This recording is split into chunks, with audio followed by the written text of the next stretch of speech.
Olá, pessoal! Hoje eu quero mostrar como você vai ocultar os aplicativos importantes do seu celular Android. Entra no Google Play e vai baixar esse aplicativo, Hide Wall, ok? É só clicar em baixar, abrir, depois de instalado, aceitar os termos, Agree. Aqui a gente adiciona os aplicativos. Então vou procurar aqui os aplicativos bancários que eu tenho no celular. Ok, a gente vai marcando, já achei um. Deixa eu rolar mais um pouquinho. Lembrando, já se inscreve no canal, o link está na descrição, isso ajuda muito. Enable, tá? Enable. Aqui você escolhe a opção que você quer que carregue, eu vou deixar o próprio aplicativo.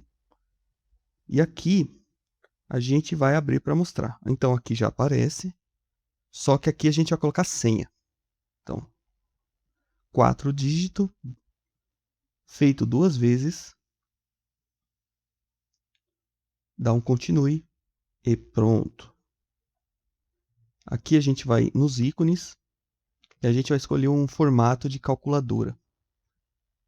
Pronto, é uma calculadora, ninguém vai achar tão fácil ali. Você abre a calculadora, vou trocar o nome aqui primeiramente. Abriu, você vai colocar a senha, 1, 2, 3, 4, que eu coloquei aqui. E aí ele carrega os aplicativos, senão não dá para ver, vai ser uma calculadora normal. Aqui eu vou remover e eu vou deixar lá no menu geral, ok? Então aqui aparece a calculadora, coloca a senha e aí você se inscreve para aproveitar, ok? Finalizamos por aqui, forte abraço para vocês e até a próxima!